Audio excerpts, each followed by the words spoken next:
Hey guys, Jake here, and today I think one of the most popular racing games of the past decade has been Assetto Corsa. I think in the past few years, both PC gaming and sim racing have been getting more popular, so therefore, I think that's a kind of natural combination for Assetto Corsa becoming extremely popular. Of course, for its modding potential. Assetto Corsa has a very modifiable engine, and the modding community have done so many things that the original developers thought could never happen, such as the day and night cycle, or rain, and even going beyond that to redesigning the entire user interface and adding new features into it. The Assetto Corsa modding community, along with my favorite developer in the community, Ilya, who developed Content Manager and Custom Shaders Patch, are just extremely impressive. However, in the Assetto Corsa modding community that I've really been into for the past few years, there's one very interesting viewpoint that I've seen no real mention of in any other modding community for any other game ever.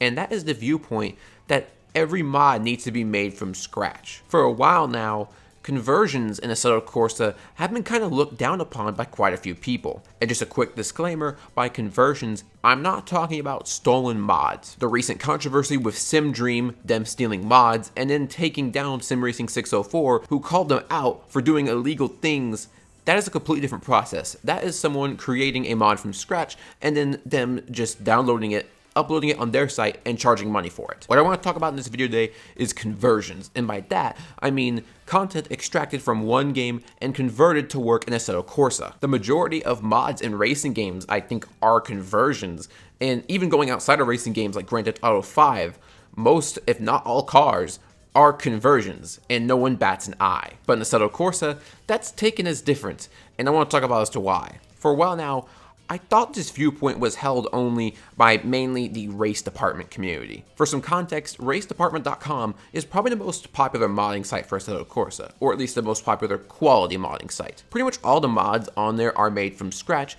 and most of them are high quality. However, they do allow some mods that have great physics, but really bad visuals. I don't know how ones like this get across. But around this context, I thought it was just the people that were downloading these mods and discussing some of them that were against conversions, because I guess some people have downloaded conversions off of other sites, or maybe they've seen someone charge them. I've never seen that personally, but I think I may have heard of it a few years back. Or some people thinking that conversions are just stolen content entirely, when I've never seen that kind of concern brought up with any other kind of conversion in any other video game. And I always felt like a lot of the comments I saw just seemed kind of brain dead, or wasn't really trying to understand how long it actually takes to create a mod. But I've discovered recently that it's not just users of the Assetto Corsa community that aren't modders that have this viewpoint. But recently, an interview came out with the founder of Kunos Simulazioni, who created Assetto Corsa, Marco Mazzaruto. There was some pretty interesting information in their interview, and it was pretty cool to watch, such as the next Assetto Corsa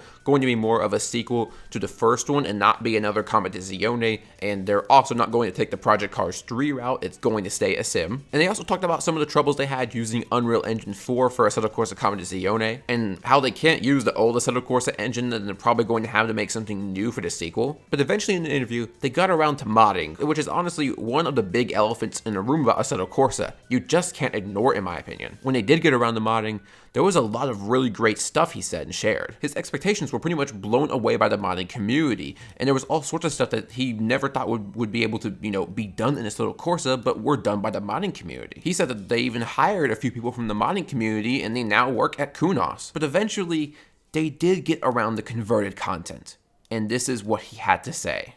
The only thing I don't like at all is that when I see content from other games ripped to Assetto Corsa, because I think that is just unfair.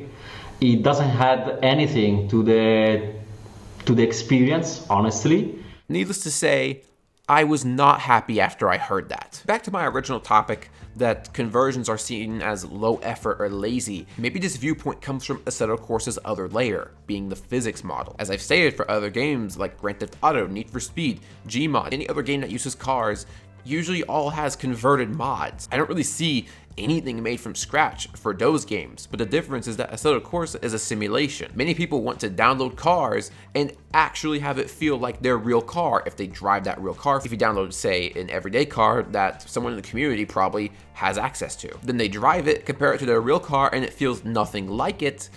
Yeah, it's not going to leave the best impression. And I'm guessing it's some of the lower quality mod sites like Assetto Land that will share so many conversions that don't have much physics work on them, and some of the models even look pretty badly converted, that I think some people can get a bad view on conversions at all from this. So that's kind of my assumption with general users, but this time it's different. This is the founder of Kunos, the creator of Assetto Corsa, and he's not only just saying that conversions are bad, but that they add nothing to the experience. In any way you logically look at that, that is false. There have been plenty of great converted mods that have given people so much enjoyment in so many different ways, from driving to taking photos to having meets together. If these mods that are converted didn't add anything to the experience, then how could you explain that? I think a lot of the people in the Assetto Corsa community, as well as Kunos' founder, don't understand why people want to convert plenty of cars or tracks from one game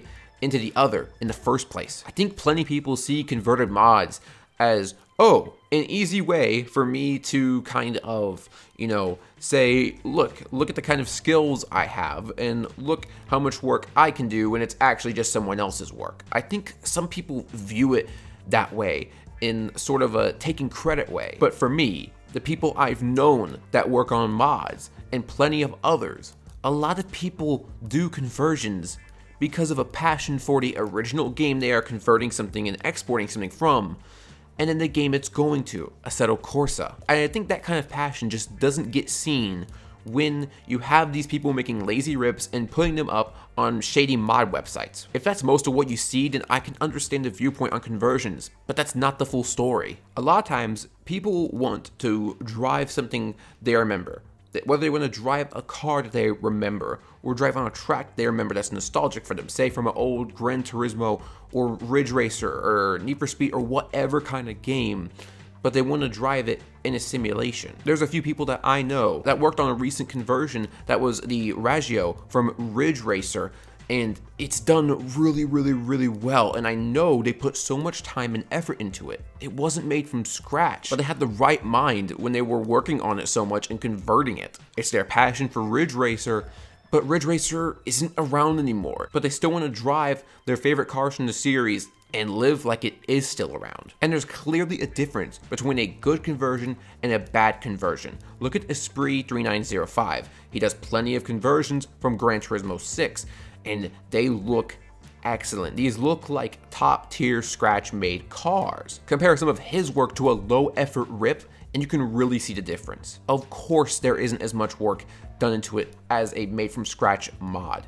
Those are next level. But what I'm trying to get across here is that not everything is low effort, and it's not made in an effort to steal things and say it's theirs. If someone puts time and effort into a conversion, it looks nice, it drives nice, the original developers are credited for it, and you don't charge for it, I do not see what the problem is. A couple of interesting outliers, though, are actually the Mario Kart tracks in Assetto Corsa. Rainbow Road from Mario Kart 64 and Royal Raceway from Mario Kart 8 are both available as conversions in Assetto Corsa, yet I see no one talk badly about them, and they're really popular tracks. I've seen so many videos with the Mario Kart 64 Rainbow Road track. However, I haven't seen anyone concerned that both of these tracks have been converted. Could it be the possibility of that these tracks aren't taken seriously, so ripping content from them and converting it doesn't matter? That's just an interesting tidbit to me. Let me know what you think about that in the comments. I really want to hear what you guys think. I've never heard once in my life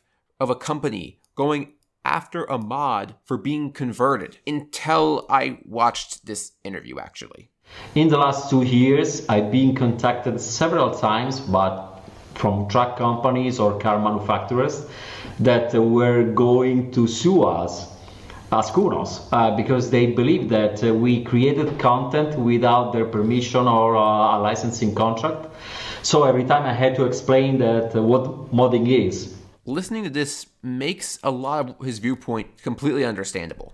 However, there's a couple of issues with it. First off, it made the comment about conversions adding nothing to the game experience completely pointless. You could have just said, I have people calling me because of copyright issues and companies wondering why this is in our game. You didn't have to be rude to the people who make them. But the real problem with this comment is that this kind of issue isn't limited to converted mods. That car from Ridge Racer, for example, could have been made completely from scratch. If Namco sees it and thinks, oh god, Kunos made that for their game, we gotta go after them, it could have been the same exact situation. There's a lot of different tracks that are real life tracks that weren't licensed to be in the original Assetto Corsa game. I don't see what's limiting companies from seeing these scratch-made mods of real tracks and calling up and saying, hey, we don't want to see this in the game. We didn't license this. We're gonna go after you. The same exact thing could happen with a scratch mod or converted mod. If I'm wrong and this isn't the case, please tell me why down in the comments below. I can totally understand not liking these because you're threatening to get sued, but that's not specifically a problem of converted mods, or at least to my knowledge. But anyway, that interview came out a while back, and I want to talk about this for a while as it's something that really bothered me, and I don't see anyone else talk about the whole viewpoint on conversions. And I really just wanted to bring it up. Are conversions bad because there's a lot of low effort ones, or are conversions bad because it's quote unquote stealing? And if you think conversions are bad for stealing, is it only for Assetto Corsa, or do other games apply into that rule to you as well? Because if a conversion is a good quality conversion and everything's credited and it's not sold for profit, I don't see what the problem is. Anyway, I hope you guys enjoyed the video, and I'll see you guys later.